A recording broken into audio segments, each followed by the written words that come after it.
Hello everyone, welcome to the exam time. आज हमारा company accounts का पार्ट 6 और इस वीडियो के अंदर हम आपके साथ डिस्कस करेंगे redemption of debenture. Previous video में हमने आपके साथ इशू ऑफ डिवेंचर या फिर बेसिक कंसेप्ट ऑफ डिवेंचर आपके साथ डिस्कस किया था, जिसके अंदर मैंने आपको बताया कि डिवेंचर होता क्या है, क्या क्या चीज़ आपको उसमें देखना था, वो सब कुछ मैंने बता दिया। इस वीडियो में रिडम्पशन से जितने भी पॉसिबल कंसेप्ट्स हो सकते हैं वो सब हम डिस्कस करेंगे।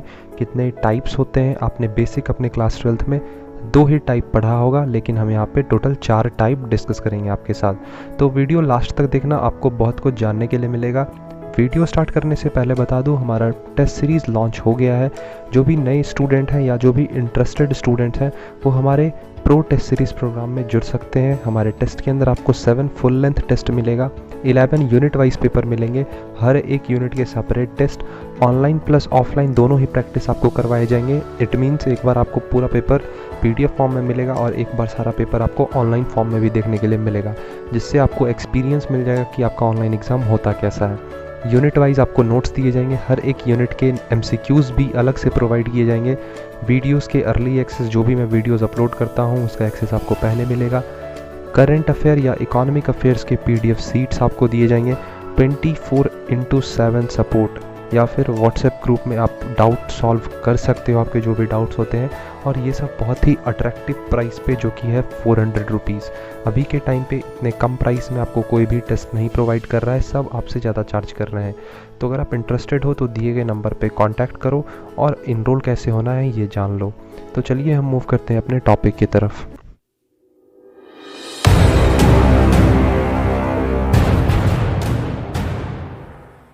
तो सबसे पहले हमें समझना होगा कि रिडम्पशन का मतलब क्या होता है। आज की वीडियो में हम कंटिन्यू करेंगे रिडम्पशन ऑफ डिवेंचर को। तो रिडम्पशन का मतलब होता है रीपेमेंट, मतलब आपने जो भी लोन ले रखा है डिवेंचर के थ्रू, आप उसका पेमेंट करोगे, क्योंकि एक कंपल्सन हो जाता है, आप बिना पेमेंट किए नहीं रह सकते हो। तो टू रिडीम इज़ टू पे बैक, मतलब आपको पे करना है, जिससे आप लिए हो उसको आपको पे करना होगा। तो redemption of debenture means discharge of liability. देखो, अब आप लोन लेते हो तो कहीं ना कहीं वो आपका लाइबिलिटी बन जाता है, क्रेडिटर हो जाता है, तो आपको कहीं ना कहीं उस लाइबिलिटी को ख़त्म करना होगा।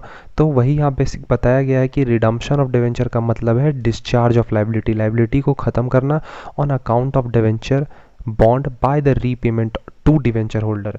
जिससे आप लोन लोगे डिवेंचर के थ्रू, आप उसका रीपेमेंट करोगे। Normally its redemption takes place on expiry of period. अगर आपने 1 साल का डिवेंचर इशू किया है तो आप 1 साल ख़त्म होने के बाद आपको वो पेमेंट करना होगा, वो आपका पीरियड का एक्सपायरी हो जाएगा, for which they have been issued depending upon the terms and condition of issue. In another words, redemption of debenture means the repayment of the amount of debenture by the company. जब company अपने debentures issue करके loan लेती है और जब उस loan को repay करती है तो हम क्या कहते हैं उसे, रिडम्पशन ऑफ डिवेंचर। हम अपने लाइबिलिटी को इसमें डिस्चार्ज करते हैं। तो ये था basic concept redemption of debenture का। आई होप आपको क्लियर हुआ होगा इतना। अब देखो, ये समझो कि कौन कौन से वो सोर्सेस हैं जिसके थ्रू हम अपने डिवेंचर को रिडीम कर सकते हैं, मतलब रीपे कर सकते हैं। ये बहुत ही बेसिक है और मैं बहुत ही अच्छे तरीके से आपको समझाऊंगा। आपको बस वीडियो ध्यान से देखना है और लास्ट तक देखना है, एक भी पार्ट आपको स्किप नहीं करना है। तो सबसे फर्स्ट हमारा सोर्स है fresh issue of share capital and debenture. Fresh issue का मतलब है आप नया इशू करोगे। नया इशू इन द सेंस कि आपके जो शेयर्स हैं आप उसको इशू करोगे। जैसे आपने शेयर चैप्टर में पढ़ा था इशू ऑफ इक्विटी शेयर, वैसे ही आप यहाँ पे नए शेयर को इशू करोगे और डिवेंचर को इशू करोगे। अब देखो, आपको अपने प्रीवियस डिवेंचर को पे ऑफ करना है, पे करना है, तो आप क्या करोगे, मार्केट में नया शेयर इशू करोगे, पब्लिक उस शेयर को सब्सक्राइब करेगी, उससे जो भी पैसा आएगा आपको, आप उसे अपने डिवेंचर को रिडीम करोगे। साथ ही साथ वैसे ही आप यहाँ डिवेंचर भी देख सकते हो, आप डिवेंचर अपने डिवेंचर इशू करके भी आप अपने डिवेंचर को रिडीम कर सकते हो। तो redemption of debenture from proceeds of fresh issue of share capital and debenture is conversion of one liability into another. दूसरा है redemption out of accumulated profit and sinking funds. आपके पास जितने भी प्रॉफिट्स हैं आप उसके थ्रू भी आप अपने डिवेंचर को रिडीम कर सकते हो। जैसे कि यहाँ पे बहुत कुछ बताया गया है कि कंपनी के पास अगर प्रॉफिट रहता है तो कंपनी कैसे अपने डिवेंचर को रिडीम करती है उस प्रॉफिट को यूज़ करके। ये भी क्या है, हमारा एक सोर्स है डिवेंचर को रिडीम करने का। फिर redemption out of surplus fund. देखो कभी कभी कंपनी के पास कुछ सरप्लस फंड्स होते हैं जिसे कंपनी रखे रहती है, तो आप उस सरप्लस फंड्स को भी यूज़ कर सकते हो अपने डिवेंचर को रिडीम करने में। तो surplus funds of the company may also be utilized for the redemption of debenture. That is, for the purpose of redemption, a company purchase its own debenture out of its surplus fund. Company के पास जो भी surplus fund है, company क्या करती है, कभी कभी खुद के डिवेंचर को परचेज कर लेती है, जिससे क्या होता है कि वो उसे रिडीम कर पाती है। फिर है redemption from realising the asset. Realising का मतलब है सेलिंग। कभी कभी एसेट्स को भी सेल करके अपने डिवेंचर को पे करते हो, क्योंकि आपको डिवेंचर को रिडीम करना कंपलसरी है, आपके पास कुछ ऑप्शंस नहीं रहते हैं, तो आप अपने एसेट्स को बेचते हो और उसके थ्रू पेमेंट करते हो। तो अ कंपनी में redeem its debenture by the funds realise from the sale proceeds of fixed assets. In practice it is an unusual source of finance. ये एक अनयूजुअल सोर्स ऑफ फाइनेंस है, because this method adversely affects the reputation of company. देखो जब आप अपने company के assets को बेचकर डिवेंचर को रीपे करोगे या रिडीम करोगे, तो कहीं ना कहीं वो आपके रेपुटेशन को भी इफेक्ट करेगा, क्योंकि आप अपने एसेट को बेच रहे हो, ये कंपनी के लिए सही नहीं होता है। अपने एसेट को बेचकर लायबिलिटी को पे ऑफ कर रहे हो, तो ये कहीं ना कहीं अनयूजुअल है, ये कंपनी के रेपुटेशन को बैडली इफेक्ट करता है। तो ये बेसिक 4 सोर्स थे जिसके थ्रू आप अपने डिवेंचर को रीपे कर सकते हो। आई होप आपको क्लियर हुआ होगा। अब देख लो वो कौन कौन से मेथड्स हैं डिवेंचर को रिडीम करने का। आपने 2 मेथड्स इसमें से पढ़ रखा होगा क्लास 12th में, या यूपी बोर्ड, जहाँ से आप सीबीएसई बोर्ड से हो, यूपी बोर्ड से हो, बिहार, झारखंड, कोई भी बोर्ड से हो, आपने ये 2 बेसिक मेथड पढ़ा ही होगा, पेमेंट इन लंप सम और दूसरा है payment in instalment.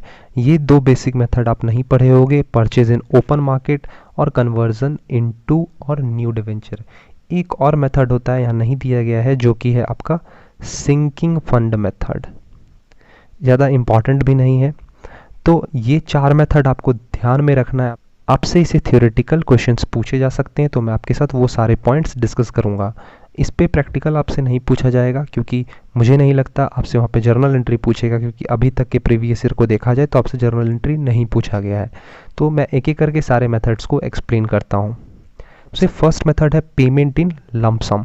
Lump sum का मतलब होता है राउंड सम, इकट्ठा जब आप पेमेंट करते हो मेच्योरिटी के वक्त, उसको आप क्या बोलते हो, पेमेंट इन लंप सम।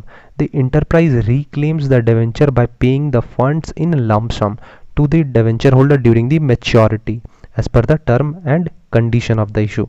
आपने जितने दिन का मेच्योरिटी ले रखा है, जैसे ही वो मेच्योरिटी खत्म होती है, आप क्या करते हो, आपके जितने भी आपके डिवेंचर्स थे उसको तो आप पे ऑफ करते ही हो, साथ ही साथ अगर कुछ आपने इंटरेस्ट ले रखा है, जैसे कि 1000 का इंटरेस्ट आपका आ रहा है, तो आपको वो भी पे करना पड़ता है, इकट्ठा इसमें पेमेंट कर देते हो। ये आपने पढ़ा होगा। दूसरा आता है मेथड इसमें आपका पेमेंट इन इंस्टॉलमेंट। इंस्टॉलमेंट का मतलब समझ ही रहे होगे कि टुकड़ों में पेमेंट करना।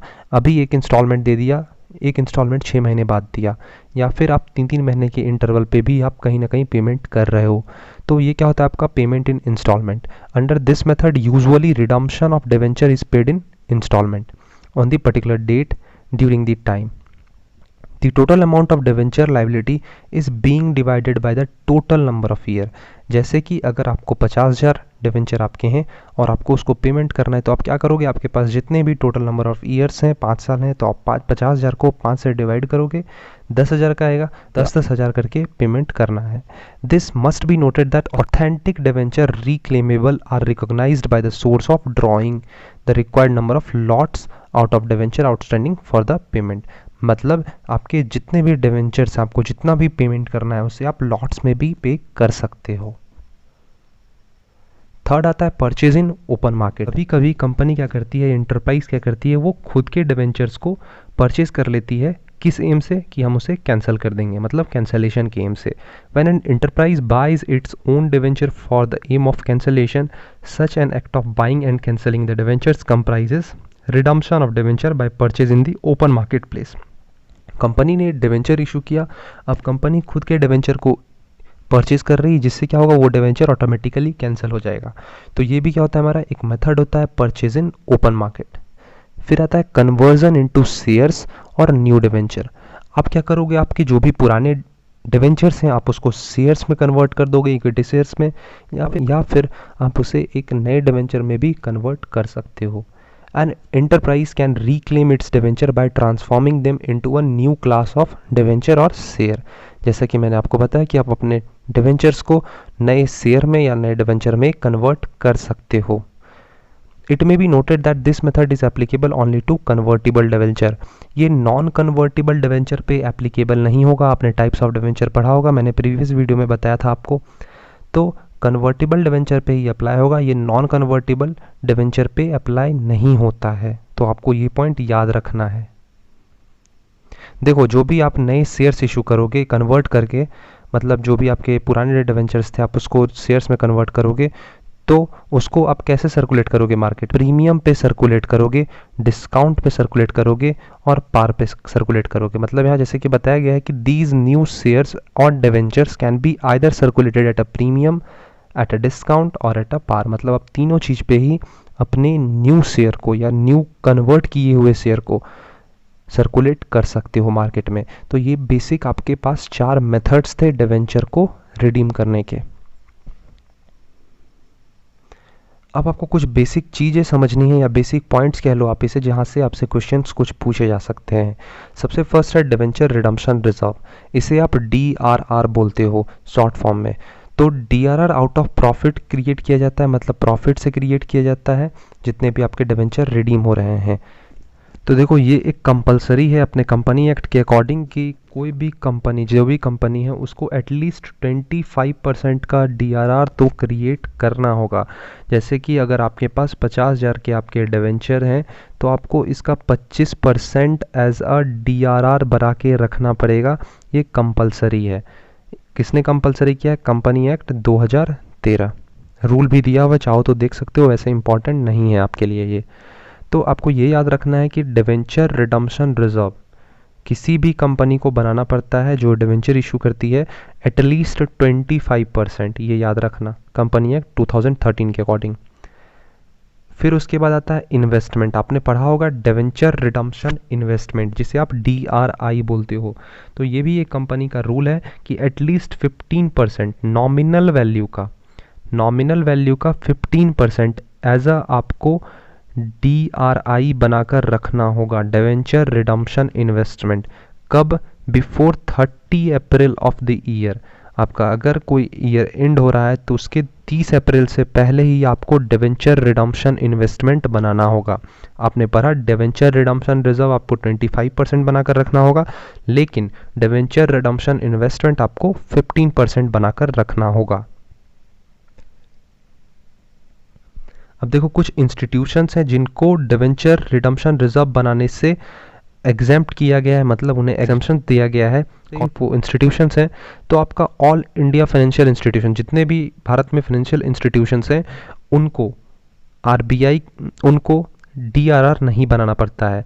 वैसे फाइनेंशियल इंस्टीट्यूशंस जो कि RBI के द्वारा रेगुलेट किए जाते हो, उन्हीं को DRR नहीं बनाना पड़ता है, उन्हें 25% का DRR बनाने से एग्जेम्प्ट किया गया है। तो ये पॉइंट आपको याद रखना है। डिस्क्लोजर ऑफ DR, मतलब आप डिवेंचर रिडम्पशन रिजर्व को कहाँ शो करते हो, कहाँ डिस्क्लोज करते हो? तो shown in the equity and liability part of the balance sheet under the head shareholders fund and sub head reserve and surplus. आपने मेरे साथ फाइनेंशियल स्टेटमेंट एनालिसिस में अगर बैलेंस शीट पढ़ रखा है तो आप क्लियरली समझ रहे होगे कि जैसे ही आप equity and liability, major head जो आपका रहता था फर्स्ट में इक्विटी लाइबिलिटी, उसके बाद आपको अंदर में देखने के लिए मिलता था share holders fund. Share holders fund में आपको रिजर्व एंड सरप्लस देखने के लिए मिलता था। आप उसी के अंदर डिवेंचर रिडम्पशन रिजर्व को शो करोगे क्योंकि ये हमारा रिजर्व है। ट्रांसफर ऑफ DRR, जब आप इंड पे आओगे, वर्च पे आओगे, तब आप अपने DRR को जनरल रिजर्व में ट्रांसफर कर दोगे। ये भी पॉइंट एक याद रखना, छोटा सा पॉइंट था। तो आई होप आपको इतना क्लियर हुआ होगा जो भी मैंने आज की वीडियो में आपको बताया। जर्नल एंट्री आपसे नहीं पूछेगा आपके एंट्रेंस एग्जाम में, वहाँ पे आपसे MCQs पूछे जाएंगे।